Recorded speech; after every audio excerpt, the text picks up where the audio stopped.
Okay, hello all you crazy people out there. My name is Michael, I like wizards and dragons and making games, and we have Raycast, so we can detect whether or not a ray is intersecting a point, a sphere, an ab, or a plane.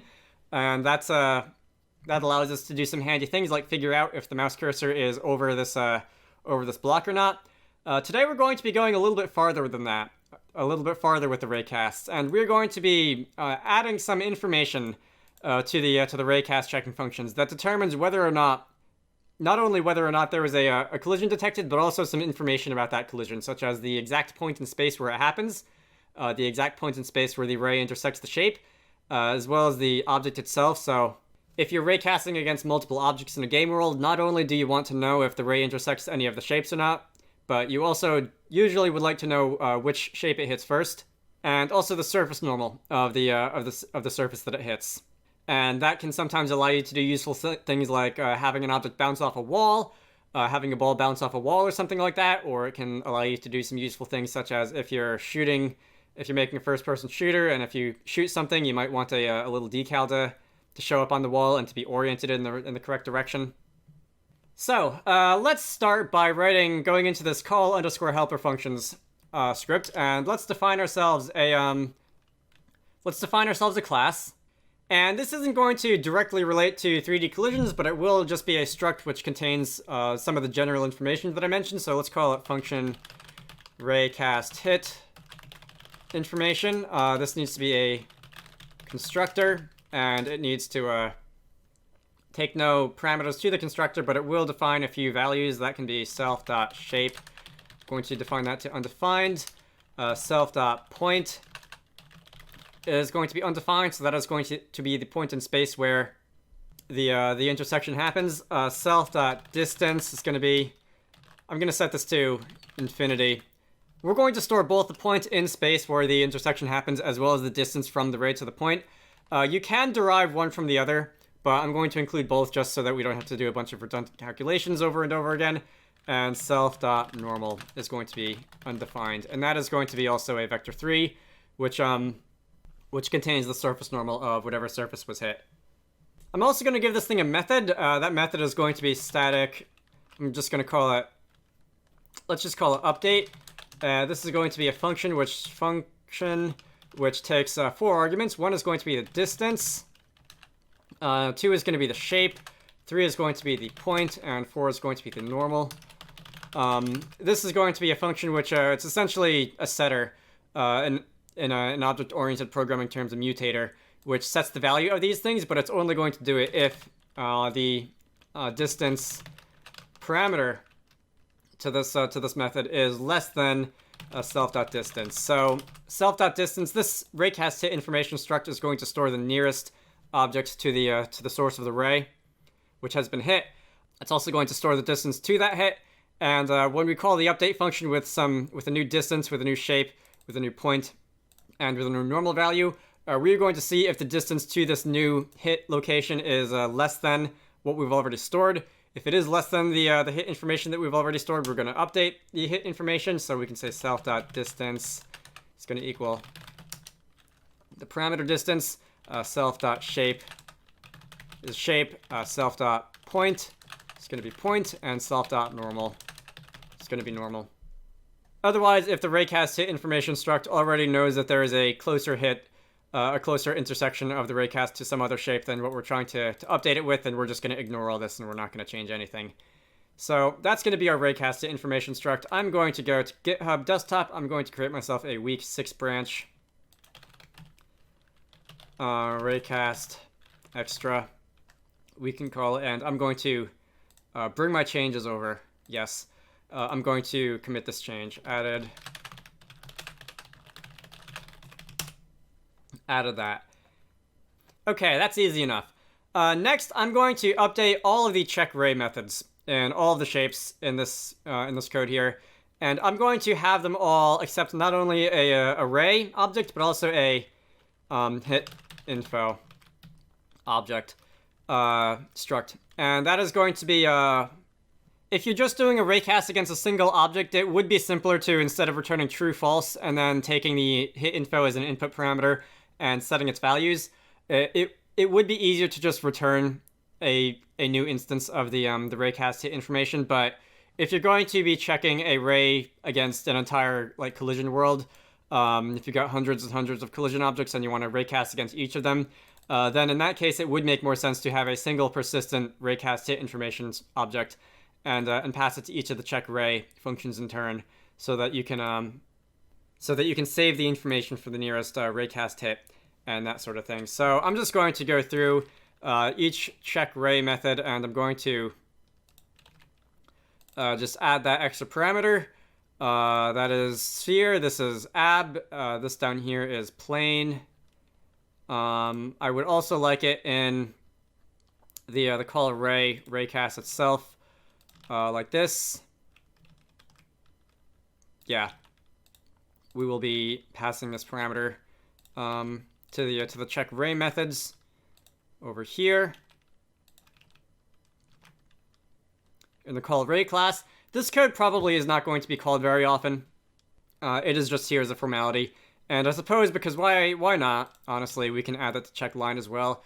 Check line against array and check ray against a line and that sort of thing isn't going to be used for anything at all, but just for the sake of consistency, we can do that.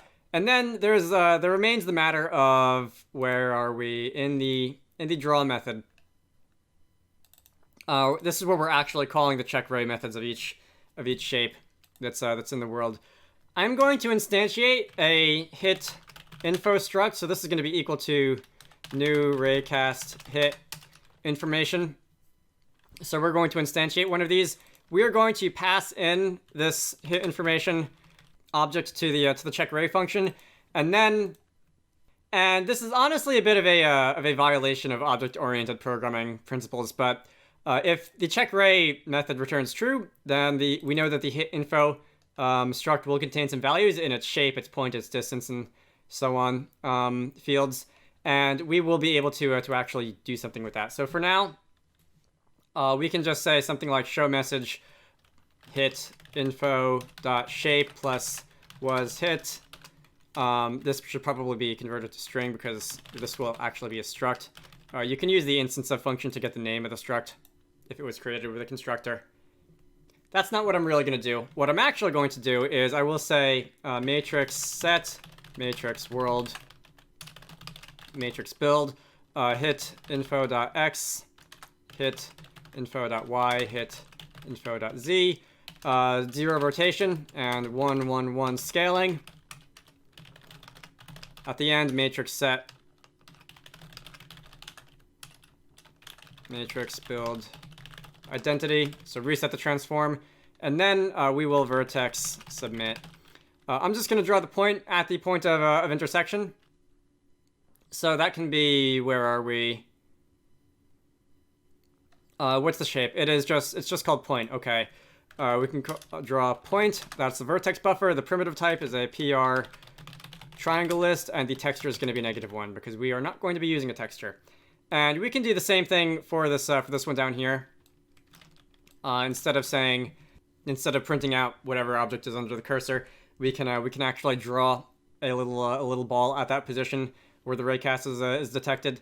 And since this already will include the if this hit info object already will include the information from the raycast against shape 1, if a collision was detected there, we will just reinstantiate this. We will create a new one. If you want, you may want to create like a clear method like this. I guess we can do that too, and that will just reinitialize the variables, and it'll allow us to recycle this. But there's really that's not terribly important. We can reinstantiate another one if we want. Honestly, now that I think about it, that sounds like an appealing way to do this. So we can clear the hit information after the first raycast in case it already contains values, reset its shape, reset its point, and so on, and we can do it again with the second shape. So I suppose to start with, we can go with call underscore point, and we can populate the hit information struct with relevant data. I'm going to reverse this condition because I want early returns out of these check ray methods to return false instead of true. So instead of saying if nearest.distance to self.position is equal to 0, we're going to return true. We're going to do the opposite. and we're going to say if it's not equal to 0, we're going to return false. Otherwise, the default case is going to be return true. To populate the hit info struct, which is going to happen right before we return true, hit info.update is going to take a distance, and that distance is just simply going to be self.position.distance to ray.origin. The shape which has caused the collision is going to be self. So it's often useful when you do a raycast and other collision checks, but we're going to be doing it with raycast here, to include a reference to the shape which a collision occurred with. You don't always need this sort of thing in your game, but it can be handy to have. So while I'm in the business of figuring out this raycast hit information, I will include it. Next is going to be the position at which the intersection occurred, the position at which the collision occurred, which is just going to be self.position.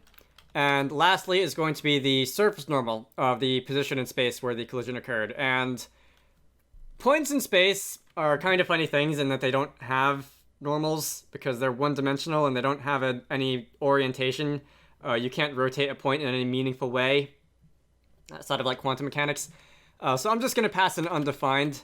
This could potentially cause issues if you're trying to get the surface normal of a shape that's hit with a raycast in 3D space, as it is one of several reasons why putting points in 3D collision worlds is generally not something that you do. But for now, the hit information is going to be the distance, which is going to be just the distance between the ray and the point. The shape is going to be ourselves. The position in space where it occurs is the point, and the normal is undefined. So I can commit this change. Raycast hit info for points. Next, let's move on to circles. So circles are going to be a little bit more meaningful. We've done a fair amount so far, a fair amount of math when it comes to figuring out if a ray hits a circle. We can go a little bit farther with this. So the offset value is going to be essentially whether or not the ray is heading in the direction of the circle. If it's a positive value, it's going to mean that the ray does indeed intersect the circle. We can go a little bit farther. We can say var f is going to equal the square root of the absolute value of the offset. Rays, at least in most conditions, will intersect a circle at 2 points. So when the ray enters the circle and when the ray leaves the circle, and you when you're trying to figure out where on the circle the ray hit, you generally want the one that's facing towards you. You want the one that's closest to you. Exceptions include when the ray originates inside the circle, you don't intersect the circle at 2 points. You don't intersect the sphere at 2 points. You only intersect it at 1. We will account for the ray originating inside the circle. We can say var t is going to equal e dot d minus f, and this is going to be the distance between the ray's origin and the point of collision, so this is going to be the hit distance. I can say, just in case the ray originates inside the sphere, this value can be 0. This value rather can be negative. Negative distances are a bit of a problem, so we'll say if mag underscore squared is less than r squared. So if the magnitude of the distance between the ray's origin and the sphere's origin is less than the radius of the sphere, that means that the ray originates inside the sphere. So we can to get rid of that negative value, we will say t equals e dot d plus f instead of minus it. Next, I will say var r point. That's a dumb name. That's what I called it in my notes, but I'd like to come up with a different name. Let's call it contact point is going to equal ray.origin.add ray.direction.mul t. Direction needs to be lowercase d, doesn't it? There we go. This line of code is going to start to look pretty familiar by the end of the video. You're going to be seeing a lot of it in some of the other check ray methods. This is how you figure out the point of contact from a ray with a position in space and a direction and a distance to the hit. So you take the ray's position in space and you add the product of the ray's direction and the distance, and that will give you the point of contact. If you started with the other one, if you started with the point of contact, you could very easily go the other way around. To get the distance, you would just subtract the point of contact from the ray's origin, and that would be the distance. Hey. We can now say hit info.update, and the distance is going to be t. The object that we're colliding with is going to be self, so that's a reference to our shape, and the contact point is going to be contact point. So I ignored the normal when it came to points and rays because points kind of don't have normals. But I'm also going to be ignoring the normal now because I would like to come back to it later. I would like to first have the visualization of the contact point for the basic shapes before I try to do anything with the normals. So we're just going to pass in undefined here as well. And if I were to run the game, I should be able to look at a sphere, and I should be able to, let's zoom in a little bit. I should be able to have a game crashing. This is going to be, something's not set before reading it. Okay. Oh, okay, that's dumb. This needs to be point. It is point, right? It's point. Dot point. Okay, so this needs to be hit info dot point. All right, don't know how I missed that earlier. This is the first time I'm running the code in a way that will actually cause it to do anything. And in that respect, it might have been a little bit short-sighted to push that to push that commit earlier. Anyway. All right, so we need the hit info's actual point instead of just it because it doesn't have an XYZ. So now when I put the mouse cursor over the sphere, we can see the ball is appearing on the part of the sphere where the intersection between the mouse's vector and the sphere itself occurs. That is exactly what we want. Okay. If I were to rotate it, it still works. If I were to try and get it on the far side of the sphere, I can't because I can't detect a collision between the mouse cursor and the far side of the sphere. All right, there we go. That's good. This is a sphere slash ray hit info. And I guess it was also the point in the ray hit info, but we don't talk about that. Next, let's move on. The access line bounding box check ray was gross, and adding the hit information to this method is going to be equally gross. So not only do we have to do all this to figure out if a ray strikes a side of the box, we also have to do something that's sort of springboarding off this to figure out where on the box it's hit. So let's start out by saying var t, and I've been using conditionals. I've been using these short ternary if-else expressions here. I feel like I should go a little bit light on those. Nobody's complained about them in the comments so far being hard to read or anything, but all the same, I feel like I don't want to go too overboard with them. So we'll say t is going to equal t equals t max, and that is going to be by default our distance between the ray and the point of contact is going to be this value here, the minimum of the maximum of the three sides. However, if t min is greater than 0, we're going to undo that, and t is going to equal t min. And that's actually not that bad. The gross part that I forewarned is going to be when it comes to figuring out the normal. When it comes to figuring out the normal of the contact point on a sphere, it's not that bad, but access line bounding boxes looks like round 2 of all this up here, and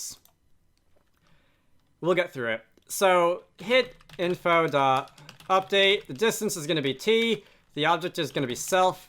The contact point, I guess I'll define that as well. The contact point is going to be exactly the same as it was when it came to spheres. So t up here, this temporary variable, it contains the distance between the ray and the point of contact, so we can just do the exact same thing we did with the sphere and say ray.origin.add, ray.direction.multiply by the distance, and the contact point is going to be our this thing, and the normal, we will get to that when we get to that.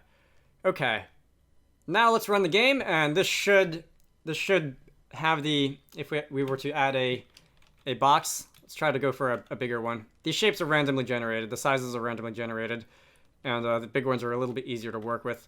We do indeed have the point of contact between the mouse cursor and the box. All right, the sides are correct. If I were to rotate it, all 6 sides correctly will have the point of contact.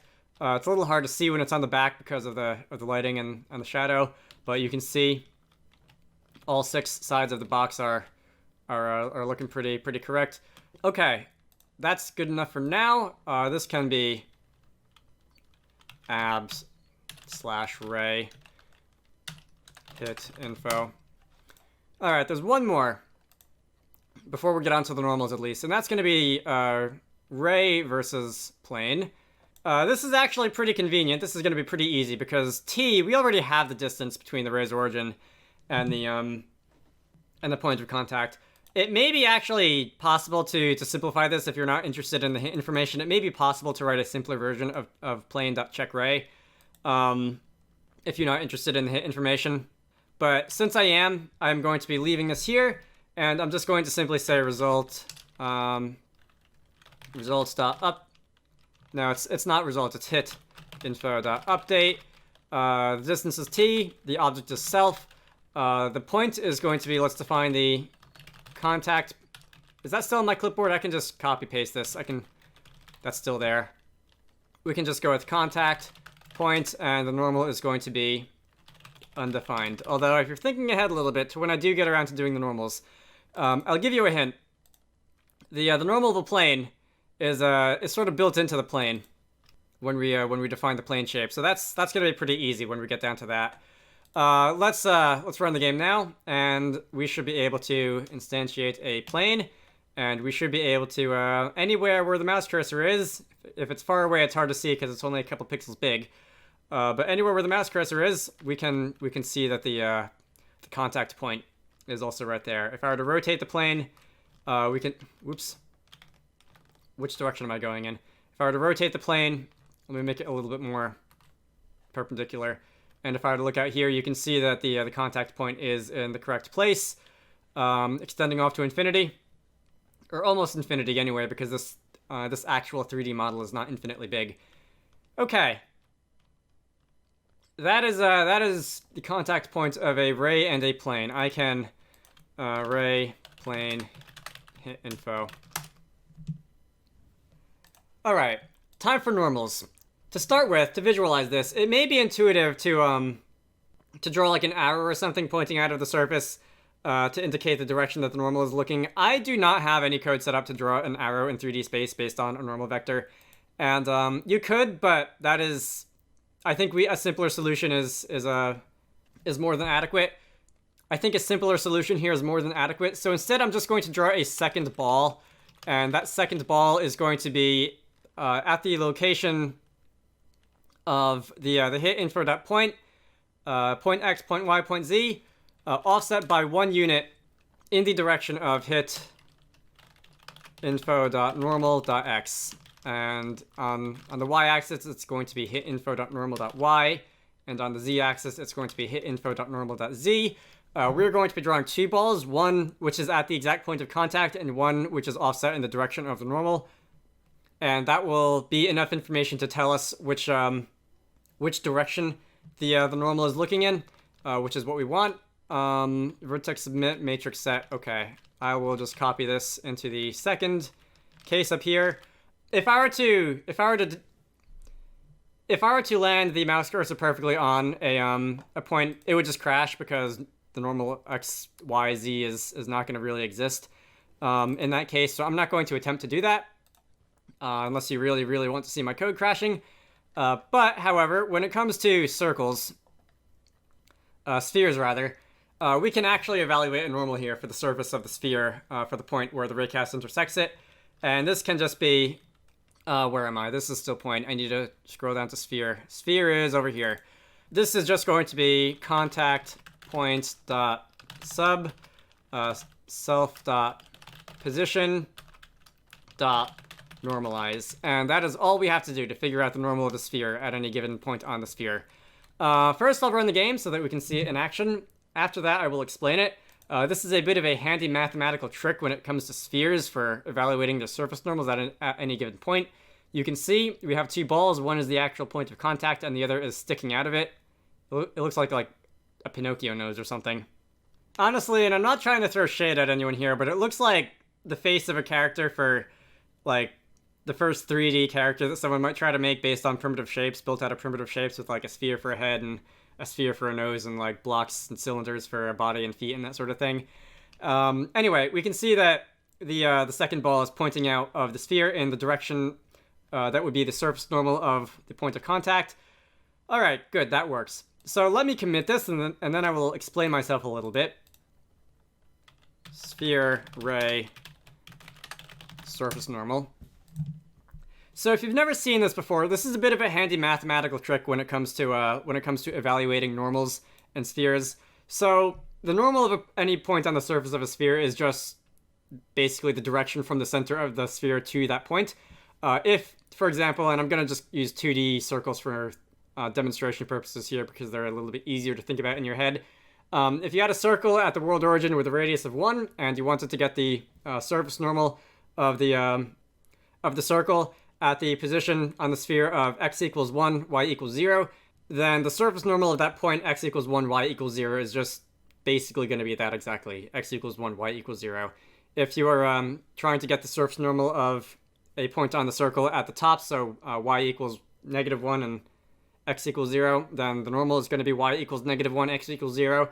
If you had a circle of a radius that's bigger than 1, if it was instead of radius of 5, then you would just have to normalize that vector. So instead of x equals 5, y equals 0, you would take that vector, you would normalize it so it has a unit length of 1, and what you would get out of that would be x equals 1, y equals 0.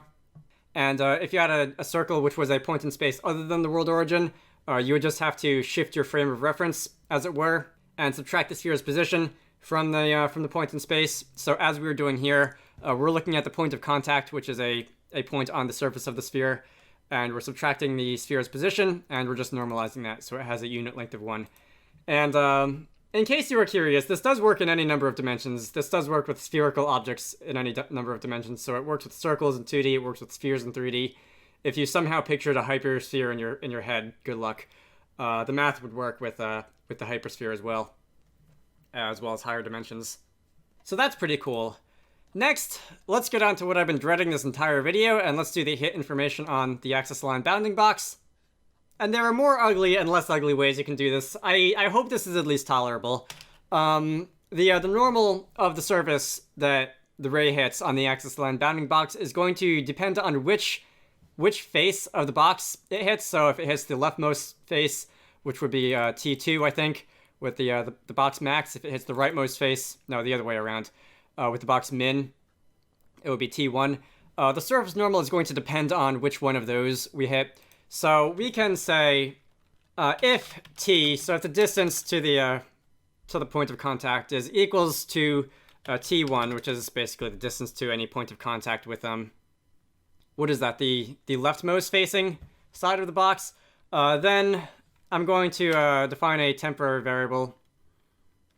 Well, I'm going to define a local variable called t normal, and if t is going to equal t1, then t normal is going to be a new vector 3, defined by -1 on the x, 0 on the y, 0 on the z.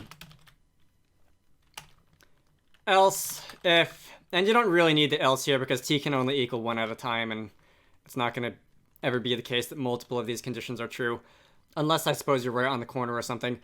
If t is equals t2, then t normal is going to equal a new vector 3, +1, 0, and 0. And just so that this lines up, we can throw a plus in there. You can see why I very much hate this code. So if t is equals to t3, or t4, and if t is equals to t5 and t6 down here, let me space these out. If it's t2 and t3, then we're going to be looking at the y-axis. T3 is going to be the topmost facing face, so that's going to be -y, so vector 3, -1, 0, -1, 0. T4, we're going to be looking at the bottom facing, or at least the, should I say front and back instead of top and bottom, because top and bottom usually refers to z. So we're going to have the front face if t is equals t4, and when it comes to t5 and t6, we're going to have 3 vectors, -1 for t5, +1 for t6, and it's going to be one of these. T is going to be equal to one of these, and if there is a collision detected, we can just pass t normal into the update method. And looking at it now, this is honestly not that bad. I don't know why I was being so dramatic earlier. It's definitely less elegant than spheres and whatever, but it's I wouldn't say it's quite as awkward as all this up here. And it's certainly not as awkward as if and when I'll be getting to oblique bounding boxes. Okay, so we can run the game now. And if we were to bring up an axis line bounding box, we should have the normal sticking out like a big old Pinocchio nose out of the correct face of the box. We can see front, back, top, bottom, up, and down. And that's really a little bit difficult to make out because of the shading, but it's there. So we have the surface normals of axis line bounding boxes, and I can commit this change as ray normal. The last one, and I mentioned that this is going to be really easy. The last one is the plane. Planes, as you all know, are defined by a surface normal and a distance from the world origin, and the surface normal happens to be exactly what we're looking for. So for the last parameter in hit_info.update, we can say hit_info.update t for the distance self, the contact point, and self.normal is going to be our surface normal. So I barely even have to write any extra code there. If I were to bring up a plane, you can see if I were to zoom in because it's rather far away, we have the Pinocchio nose. If I were to rotate the plane, the normal is rotating as well. If we're looking behind the plane, then we are not detecting a raycast. If we were to rotate in front of the plane instead, I can't exactly see where we are because it's not shaded, but I think it's sloped this way, and you can see the surface normal is definitely pointing in this direction here. Okay, it's a good thing I do not have shadow mapping in this, because then you actually wouldn't be able to see the shapes at all when they're shaded like this. Anyway, that is it. That is the extended Raycast hit information. That is all I want to do for Raycast now. When it comes to building a collision world of sorts, you may want to organize this code in a little bit different way, so that you loop through every object in the world when you do a Raycast instead of checking it against individual shapes. But that's going to be a story for another day. I'm going to end it off now.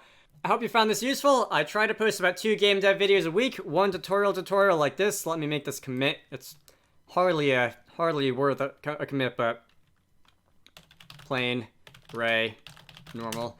1 tutorial like this, and 1 let's make a tower defense game. So if you're interested in seeing more of that, or just a whole bunch of let's plays, feel free to subscribe and stick around. Otherwise, I have a Patreon, so if you're interested in contributing to these videos being made, there will be links to that in all the usual places. You can get some fun stuff like seeing your name in the credits and seeing a preview of my future plans and that sort of thing. If you want the code for this, look for the GitHub repository for this whole thing in the video description. Again, I hope you found that useful, and I will see you all later. Special thanks to Connor, David Key, Edward Holt, Emily Koyo, Halo Factory, Posho, Sindra Larson, Tusk, and Zenith for supporting these videos. If you want to see your name in the credits or to hear yourself shouted out at the end, head on over to the Patreon page down in the video description to join the fun.